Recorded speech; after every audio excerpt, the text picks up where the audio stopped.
Hello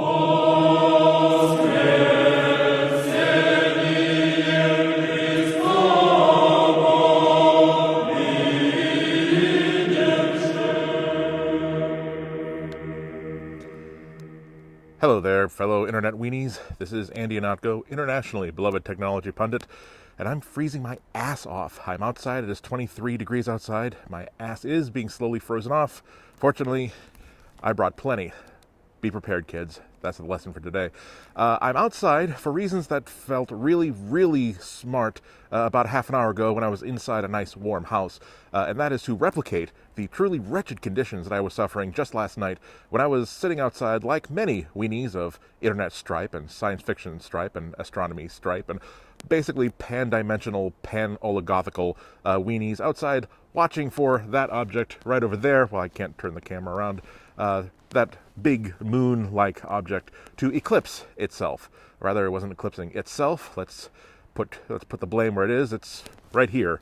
The Earth is what did it to the moon. It took the giant night ball from the sky, but then because of our prayers and our dedication to Gaia, Mother Earth, it brought it back again. I was, of course, I was pretty much insistent that I would not be denied this time. So that was the reason why I was standing outside for a good 2 or 3 hours last night. Because every time there's a really cool astrological phenomenon, astrological and astronomical, our day, every day, is an astrological phenomenon when the moon is in the 7th house and Jupiter is twined with Mars. Continuing. Yes, every time there seems to be some sort of cool astronomical phenomenon, that's when God demonstrates that he doesn't like me very much and puts these big whispery things in the sky to blot out my vision. However, it turns out that I had a spot of luck. So as a matter of fact, it had 2 beautiful nights of observation of cloudless cover.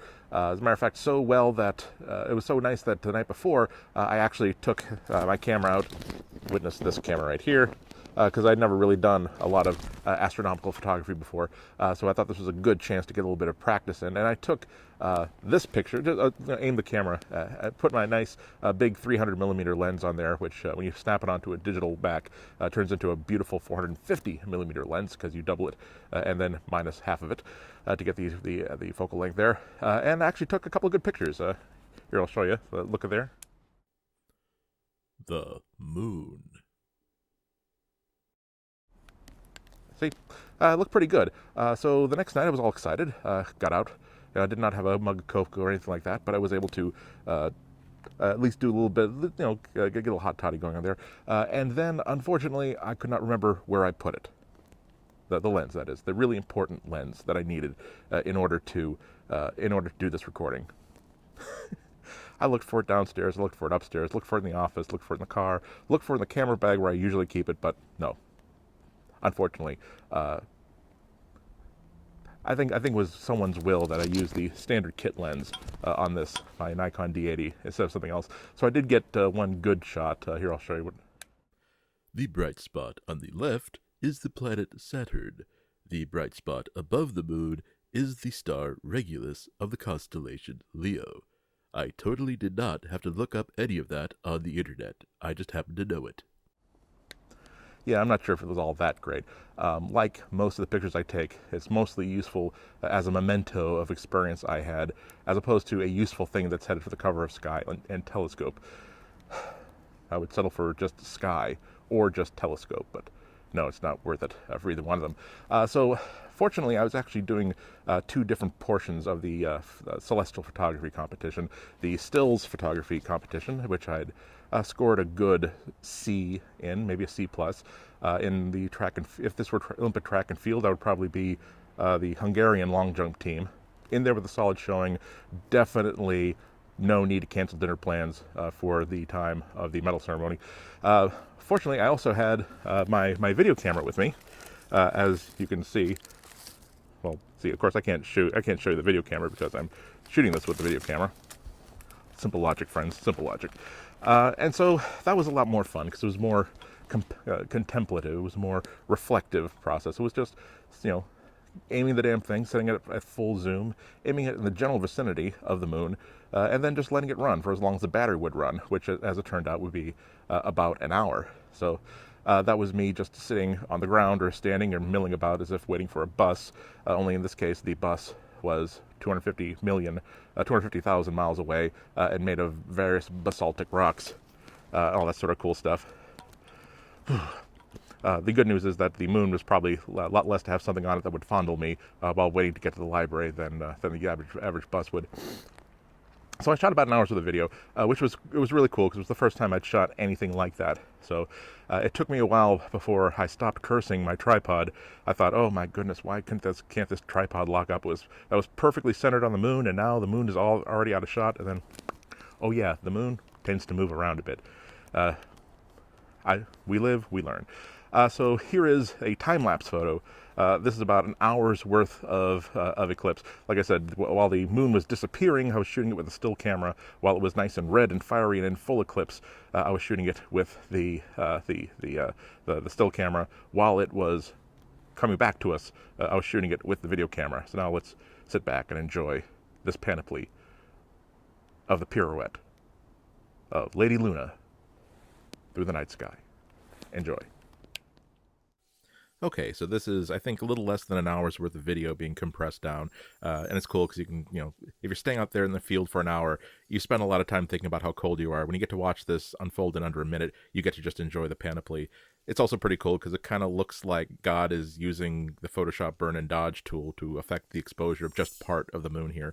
Although I should point out, if you are just learning Photoshop, you should never use the burn and dodge tool ever for anything. If you want to affect the exposure on just part of an image, use adjustment layers instead, because it doesn't destroy anything. So if you want to take back part of the edit, like if you want to make a section of it even darker or even lighter, you can just adjust the slider. If you want to change which parts of the image are being affected, you can just affect the layer mask that way.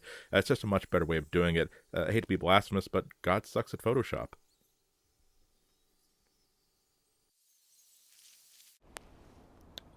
Thanks, Andy. Andy Ihnatko, your narrator for that bit of the video.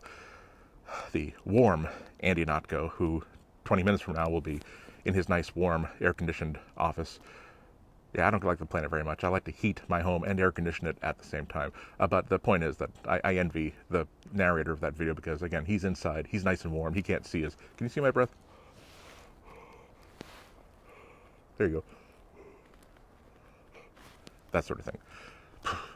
Heat is a good thing, kids. Don't squander heat. Anyway, so that was my adventure, or misadventure, as luck would have it. It did remind me how cool it is to just sit and admire the night sky. It's a lot less painful than admiring the day sky, and a lot more affordable, especially on a freelance journalist's budget. So I will say once again, as usual, that I welcome your emails, your suggestions, your comments, your questions. I will be doing another question and answer segment sometime pretty soon. I don't have the magic button with me. We'll use this. The email address is, there you go, right down there at the bottom there. There you go. Follow the bouncing ball. Wait till the sun shines, Nelly, when the... Okay, I gotta be running out of tape soon. Never do a podcast or a video podcast or YouTube or anything for public consumption when you're freezing your ass off, ladies and gentlemen. So send me those emails, send me those questions. Don't mock me too horribly. Again, it's cold and I'm out here doing things for you. Who else is Pogue out here like in 23 frickin' degree weather? He is not. Here, look. I've just looked all the way around here. I don't see David Pogue anywhere. Mossberg, yes, he's lurking right behind that tree, way over there. Mossberg, he's a Marine. He's out there for you.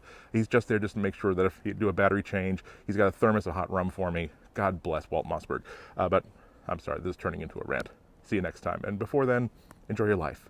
Enjoy it more than standing in a frickin' field at 23 degrees.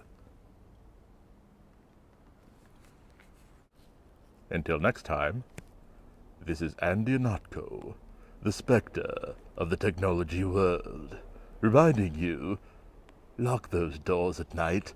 You never know what could be out there creeping. Goodbye.